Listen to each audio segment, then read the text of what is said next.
अस्सलाम वालेकुम प्यारे दोस्तों, कैसे हैं आप सब। स्वागत करते हैं आप सभी का एक बार फिर से। दोस्तों, आपको पहले ही बता दें कि जो आज वाक्य हम आपको बताने वाले हैं, यह सुन आपके पैरों तले जमीन खिसकने वाली है। इसलिए इस वीडियो को एंड तक जरूर देखिएगा। ऐसे में आपको पहले ही बता दें कि यह वाक्य उत्तर प्रदेश के छोटे से गांव का सच्चा वाक्य बताया जाता है। हम आपको बताएंगे कि जिस वक्त हिंदू लड़की के शौहर को यह बात मालूम हुई कि उसकी बीवी एक मुसलमान है, यानी उसने मुसलमान का मजहब यानी इस्लाम को अपनाया है, तो उसके शौहर ने उसके साथ जो किया, जब आप सुनेंगे तब आप हैरान रह जाएंगे। और अंत में इस वाक्य को सुनकर आपका दिल भी खुश हो जाएगा। इसीलिए आप इस वीडियो को लाइक करें या ना करें, बस इसे आखिर तक जरूर देखना। दोस्तों, अगर आपको कुरान मजीद से सच्ची मोहब्बत है तो आप कमेंट बॉक्स में अल्लाहू अकबर जरूर लिखेगा। तो चलिए दोस्तों, बिना किसी देरी के इस वीडियो में आगे बढ़ते हैं। इसी तरह की इस्लामिक घटनाओं और वाक्य से रूबरू होते रहने के लिए आज ही सब्सक्राइब करें हमारे चैनल इस्लाम हिस्ट्री को और साथ ही बेल आइकॉन को प्रेस करें। प्यारे दोस्तों, यह वाक्य उत्तर प्रदेश के एक छोटे से गांव का बताया जाता है। यहां पर एक गैर मुसलमान और मुस्लिम का घर पास में था। मुस्लिम के घर में 4 या 5 साल की छोटी बच्ची थी। वह पास में ही अपनी एक सहेली के घर पर खेलने के लिए जाया करती थी। जिस तरह से आम घरों के बच्चे अपने आसपास खेलने के लिए जाया करते हैं, वैसे ही यह बच्ची भी अपने पास के घर में खेलने जाया करती थी। पर जिस बच्ची के साथ में यह खेलने जाती थी, वह बच्ची मुसलमान थी। उसकी वालिदा अपने घर में बच्चों को कुरान मजीद पढ़ना सिखाया करती थी। इसीलिए वह लड़की कुछ देर तो अपनी सहेली के साथ में खेलती। उसके बाद में जब उसकी वालिदा अपनी बच्ची को कुरान मजीद सिखाने के लिए बुलाती, तो वह हिंदू लड़की भी उसके साथ में यानी कि उसके पास में बैठकर कुरान को देखा करती। धीरे धीरे दोस्तों, उसका भी मन यानी उसका भी दिल पढ़ने को करने लगा। एक दिन उसने अपनी सहेली की मां से कहा कि चाची, मैं भी पढ़ना चाहती हूं। अब सहेली की मां ने साथ में उसको भी पढ़ाना शुरू कर दिया। हिंदू लड़की ने धीरे धीरे कायदा पढ़ना सीख लिया। फिर बाकायदा कुरान मजीद भी अपनी सहेली के साथ पढ़ना शुरू कर दिया। उस बच्ची ने अपने माँ बाप को इसके बारे में कुछ भी नहीं बताया, यानी कि वह इस बात से अनजान थे। जब मुस्लिम लड़की ने कुरान मजीद पढ़ना मुकम्मल सीख लिया, तब तक यह गैर मुस्लिम लड़की भी पूरा कुरान मजीद पढ़ना सीख गई थी। प्यारे दोस्तों, उसके बाद में एक ऐसा वक्त आया कि वह बच्ची जवान हो गई।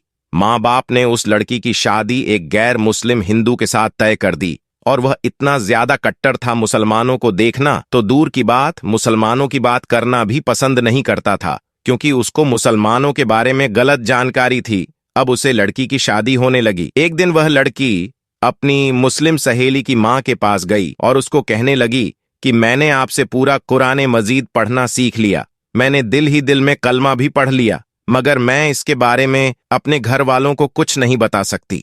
अगर मैंने उनको यह बता दिया तो घर में क्लेश हो जाएगा और मुझे घर से निकाल दिया जाएगा। और अब मेरी शादी भी एक ऐसे इंसान के साथ होने वाली है जो मुसलमान को देखना भी नहीं चाहता। यह सुनकर उसकी सहेली की मां ने कहा कि बेटा, अगर तुझको कुरान पाक से सच्ची मोहब्बत है तो अल्लाह तबारक व ताला पर भरोसा रखो।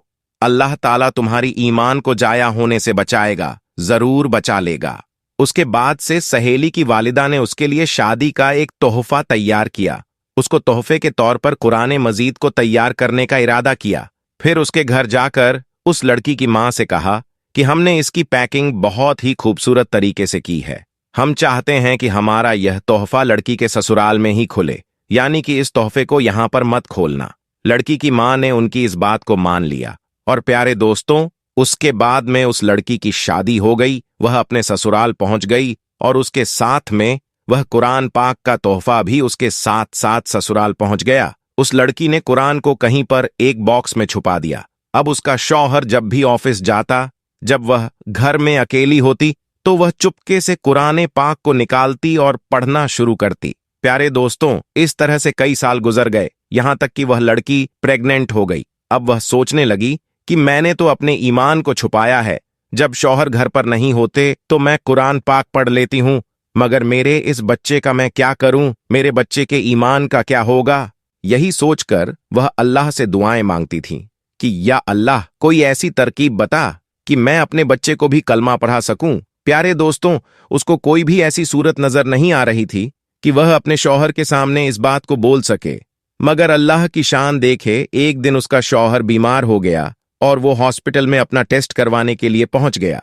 जब डॉक्टर ने उसकी सारी जांच कर ली, जब उसको उसके बारे में बताया गया तो सुनकर वह परेशान और हैरान हो गया, क्योंकि डॉक्टर ने उसको बताया कि उसको कैंसर हो गया है। इसी के साथ उसके बचने की उम्मीद भी खत्म हो गई है। अब वह शौहर यानी वह लड़की का पति हैरान और परेशान अपने घर आया, अपनी बीवी को देखकर रोने लगा और कहने लगा कि तुम बहुत खूबसूरत हो, वफादार हो, मोहब्बत करने वाली हो, नेक हो, लेकिन अब तुम्हारा और मेरा साथ सिर्फ कुछ ही दिनों का है। मेरी जिंदगी सिर्फ 1 महीने की और बाकी है। और उसने फिर हॉस्पिटल का तमाम वाक्य अपनी बीवी को बता दिया। प्यारे दोस्तों, इस बात को सुनकर उसकी बीवी भी रोने लगी और अपने शौहर को तसल्ली देते हुए बोली कि आप परेशान ना हो, मेरे पास इसकी एक दवा है। मुझे पूरी उम्मीद है कि आप इसे बिल्कुल ठीक हो जाएंगे, मगर आप वादा करें कि मैं जो कुछ भी करूं इसके बारे में आप मुझे कुछ सवाल नहीं करेंगे। यह सुनकर उसके शौहर ने कहा कि मैं वादा करता हूं, अगर मैं सही हो गया, ठीक हो गया, तो तुम जैसा कहोगी मैं वैसा ही करूंगा और वैसा ही होगा, तुम्हारी हर बात मान ली जाएगी। उसके बाद में उस लड़की ने कुरान मजीद की सूरह फातिहा पढ़कर अपने शौहर पर दम करना शुरू कर दिया, क्योंकि उसने अपनी सहेली की वालिदा को देखा था कि जब भी कोई बीमार होता था तो सूरह फातिहा पढ़कर दम किया करती थी। ये देखकर उसके शौहर ने पूछा कि यह तुम क्या कर रही हो? तो वह कहने लगी कि मैं तुम्हारा इलाज कर रही हूं और तुम्हारा मेरा यह वादा हो चुका है कि आप इसके बारे में मुझे कुछ सवाल नहीं पूछेंगे। उसके बाद में उसके शौहर में सवाल करना बंद कर दिया। प्यारे दोस्तों, उसके बाद में अल्लाह की शान देखिए, 1 महीने तक वह लड़की अपने शौहर सूरह फातिहा पढ़कर दम करती रही, पूरे यकीन के साथ, पूरे ईमान के साथ। फिर 1 महीने के बाद में उसका टेस्ट करवाया गया तो उसकी जांच देखकर डॉक्टर भी हैरान हो गए, क्योंकि उसके जांच में आया कि उसको कैंसर का नामो निशान मौजूद नहीं है और जांच में आया कि इसे तो कभी कैंसर हुआ ही नहीं था। प्यारे दोस्तों, अल्लाह ने अपनी कुदरत से उस शख्स को पूरी तरीके से सेहतमंद कर दिया। दोस्तों, बेशक अल्लाह जिसे चाहे शिफा अता करता है, और जब वह बिल्कुल सेहतमंद हो गया तो वह बहुत खुश हुआ और बीवी से पूछने लगा, यह सब कैसे पॉसिबल हुआ, और बोलो तुम अब क्या चाहती हो, मैं तुम्हारी हर बात को पूरा कर दूंगा। बीवी ने उसके बाद में बेझिझक सारी बातें अपने शौहर से शेयर कर दी कि इस तरह से अपनी सहेली के घर पर खेलने जाती थी जब छोटी थी, बच्ची थी, और किस तरह उसने कुरान मजीद को पढ़ना सीख लिया, और किस तरह से उसको कुरान तोहफे में मिला, और किस तरह से वह घर में छुपकर कुरान पाक पढ़ा करती थी। उसके बाद में उसने अपने शौहर से कहा कि अब तुम भी कलमा पढ़ो और मुसलमान हो जाओ। अब शौहर उसकी बात को मना नहीं कर सकता था, क्योंकि उसने वादा किया था। अब उसने कलमा पढ़ लिया। प्यारे दोस्तों, उसके बाद उसे औरत के यहाँ बेटा पैदा हुआ और वह भी मुसलमान पैदा हुआ, मतलब कि अब यह पूरी फैमिली मुसलमान थी। मगर अभी भी उनको डर इस बात का था कि अगर इसके बारे में अपने घर वालों यानी परिवार और समाज वालों को, लोगों को, बाहर के लोगों को पता चलेगा तो वह हमें जीने नहीं देंगे, वह हमें परेशान करेंगे, हमें समाज से बेदखल कर देंगे। तो शौहर ने बीवी से कहा कि इसकी तुम फिक्र मत करो, इसका बंदोबस्त इंशाअल्लाह मैं करता हूं। उसके बाद में उसने अपनी जॉब के लिए सऊदी अरब की एक बड़ी कंपनी में अप्लाई कर दिया और अल्लाह की कुदरत से उनका जॉब सऊदी अरब की एक बड़ी सी अच्छी सी कंपनी में लग गया। अब वह अपनी बीवी बच्चों को लेकर सऊदी अरब चले गए और बाकी की तमाम जिंदगी सऊदी अरब में गुजरने लगी। वहां पर वह कुरान भी पढ़ते हैं, नमाज भी 5 वक्त की पढ़ते हैं। और प्यारे दोस्तों, यह अल्लाह की शान ही है कि अल्लाह जिसको चाहे उसकी जिंदगी संवार देता है और जिसकी चाहे उसकी जिंदगी बिगाड़ भी सकता है। तो दोस्तों, अल्लाह व ताला से दुआ है कि अल्लाह पाक हम सबको भी कुरान मजीद पढ़ने और उस पर अमल करने की तौफीक अता फरमाए। आमीन सुम्मा आमीन। सूरह फातिहा हर नमाज में पढ़ना जरूरी है, बिना सूरह फातिहा के नमाज नहीं होती है, इसीलिए हर मुसलमान को सूरह फातिहा याद रखना चाहिए। एक हदीस में अल्लाह के नबी करीम सल्लल्लाहु अलैहि वसल्लम फरमाते हैं, नबी करीम सल्लल्लाहु अलैहि वसल्लम ने फरमाया कि जिस आदमी ने सूरह फातिहा न पढ़ी उसकी नमाज नहीं हुई। यानी हर नमाज में सूरह फातिहा का पढ़ना जरूरी है, चाहे वो फर्ज नमाज हो या सुन्नत नमाज हो। सूरह फातिहा के बगैर नमाज नहीं होगी। प्यारे दोस्तों, हम यह उम्मीद करते हैं कि आज की यह हमारी वीडियो आपको पसंद आई होगी।